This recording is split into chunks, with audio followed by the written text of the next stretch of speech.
విజయవాడ దుర్గగుడిలో నిర్వహించే కుంభాభిషేకంపై వస్తున్న వార్తలను ఆలయ ఉన్నతాధికారులు కొట్టిపారేశారు.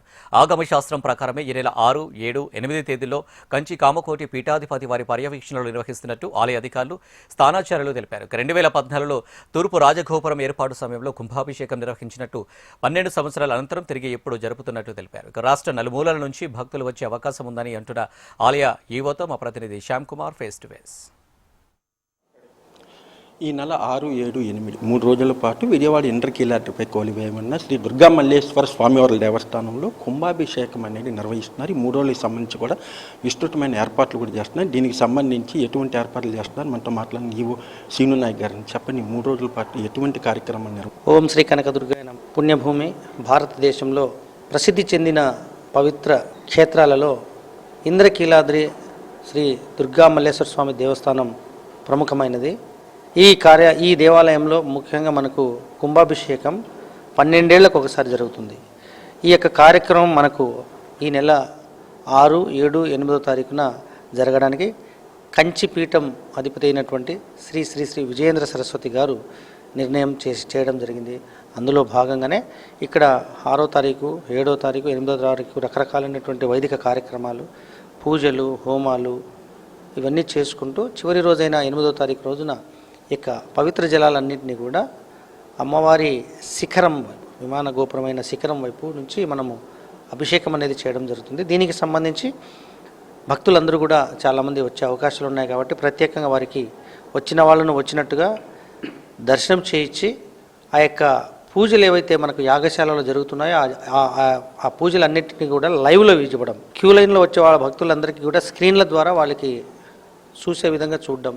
అదేవిధంగా 8వ తారీఖు కూడా సేమ్ కార్యక్రమం, 9వ తారీఖు కూడా ప్రముఖులు, ప్రభుత్వం సాధారణంగా అంటే 12 సంవత్సరాలు చేస్తారు. అయితే చిన్న ఇది అంటే 2012లో చేశారు, 2024లో చేయాల్సింది ఇప్పుడు 2026లో చేస్తున్నారు అనేది కూడా కొంతమంది తెరపైకి తీసుకొచ్చారు. దుర్గాయై నమః.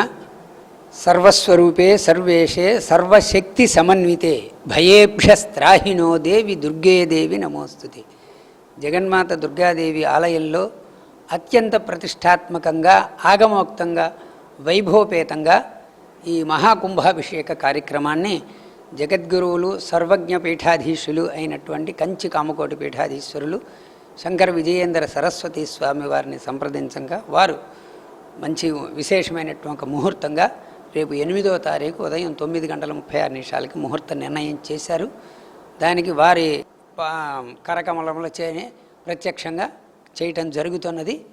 అయితే 12 సంవత్సరాలకు ఒకసారి జరుపుతారు అనే మాట వాస్తవమే. కానీ ఇక్కడ మనకి దేవాలయంలో నిత్యోత్సవ, పక్షోత్సవ, మాసోత్సవ, సాంవత్సరిక విశేష ఉత్సవాల్లో మనం పవిత్రోత్సవాలు ఒకటి చేస్తూ ఉంటాం. ఎందుకంటే ఈ పుష్కర కాలం నాటికి ఒకవేళ ప్రకృతి దీనివల్ల మరి వ్యావహారికమైనటువంటి దీనివల్ల చేయలేకపోయినప్పటికీ వాటి దోషాలు ఏవీ లేకుండా ఉండటం కోసమనే మనం ప్రతి సంవత్సరము శ్రావణ మాసంలో శ్రావణ పూర్ణిమకి త్రయాహ్నికముగా పవిత్రోత్సవాలు చేస్తాం. ఎందుకు చేస్తాము? కాలచక్రంలో వచ్చేటటువంటి యొక్క దోషాలన్నీ నివారణ చేసి మన ఆ సంవత్సర కాలంలో చేసేటటువంటి యొక్క వ్రతాలు అంటే పూజలు కానీ మరి దీక్షాపరంగా మనం చేస్తున్నటువంటి నిత్యోత్సవ, పక్షోత్సవ, మాసోత్సవ, విశేష ఉత్సవాలన్నీ కూడా సద్యఫలాన్ని ఇవ్వటానికి చేసేటటువంటిది.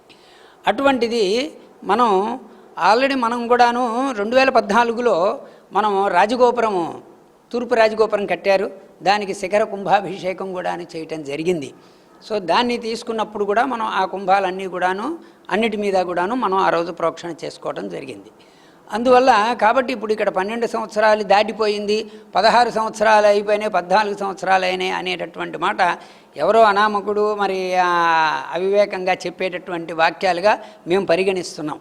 ఏమండి, మామూలుగా మనకి ధర్మం ప్రకారము అన్నీ కూడాను యథావిధిగా జరుగుతున్నాయి. దాంట్లో ఏమీ లోపాలేమీ లేవు.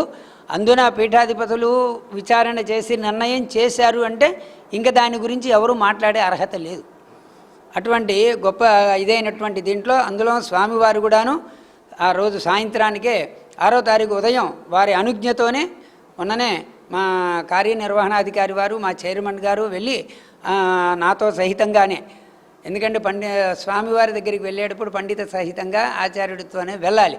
అదే ధర్మాన్ని వాళ్ళు ఆచరిస్తూ సానాచారి అయినటువంటి నన్ను వెంట పెట్టుకుని వారు స్వామివారి దగ్గరికి వెళ్ళి స్వామివారికి వస్త్ర సమర్పణ అవన్నీ ఇచ్చి ఆహ్వానం ఇచ్చి కార్యక్రమాలు ఎట్లా జరపాలి ఏమిటి అనేటటువంటిది కూడా వారితో స్వామివారు డిస్కస్ చేశారు. మరి వారికి కొన్ని గైడెన్స్ ఇచ్చి నేను కూడా పక్కన ఉన్న కారణంగా నాకు కూడా చెప్పి ఈ విధంగా చేయాలి, స్థానాచార్యులు జాగ్రత్తగా చేయండి అని చెప్పారు. స్వామివారు కూడాను 6వ తారీఖు సాయంత్రం 5:30, 6 వచ్చి కార్యక్రమాల్లో పాల్గొంటారు. 7వ తారీఖు 2 పూట్ల కూడాను స్వామివారు ఇక్కడే ఉంటారు. 8వ తారీఖు ఉదయం వారు 7 గంటలకే వచ్చి పూర్ణాహుతి కార్యక్రమాలు అవన్నీ కూడాను చేసి కుంభాభిషేకం అవన్నీ శాస్త్రోక్తంగా వైభవపేతంగా చేసి అనంతరం లోపల మూల విరాట్కు కూడాను స్వామివారు ప్రత్యేకంగా పూజాది కార్యక్రమాలు కూడాను చేసుకోవటానికి ఇవాళే ఆ డేటా కూడాను పంపించారు కార్యనిర్వహణాధికారి వారికి. దాని ప్రకారము అన్నీ వైభవపేతంగా ఆగమోక్తంగా జరుగుతాయి. అందరూ కూడాను భక్తులందరూ 50 మంది కూడా కావలసిన ఏర్పాట్లన్నీ కూడా మా కార్యనిర్వహణాధికారి వారు చక్కగా మా వైదిక కమిటీతోనూ స్థానాచారితో సంప్రదించి ఎప్పటికప్పుడు అవన్నీ కూడాను నిర్వర్తించడం జరుగుతున్నాయి. ఎక్కడ ఎటువంటి లోపాలు లేకుండా ఆగమోక్తంగా శాస్త్ర సమ్మతమైనటువంటి దీంట్లో కార్యక్రమాలు జరపడానికి ఏర్పాట్లు చేశాం. ఇంకొక 5 రోజుల్లో మనం కార్యక్రమ దీక్షలో పాల్గొనబోతున్నాం. జై దుర్గా భవాని. ఇక్కడ చూడవచ్చు అంటే ఏదైతే ఈ 3 రోజుల పాటు కార్యక్రమాలు పూర్తిగా ఆగమ శాస్త్ర ప్రకారము అందరి సంప్రదించిన తర్వాతే ఇది కార్యక్రమాలు మేము నిర్వహిస్తున్నాం. కాబట్టి ఇందులో ఎటువంటి ఆరోపణలు కానీ ఎటువంటి అయితే చేయకుండా భక్తులందరూ కూడా సహకరించి 3 రోజుల పాటు కార్యక్రమాలు విజయవంతం చేసేదానిలో వాళ్ళందరూ కూడా పాలు పంచుకోవాలనేది కూడా దేవస్థాన అధికారులు కోరుతున్నారు. Camera person Teja to Shyam HM TV.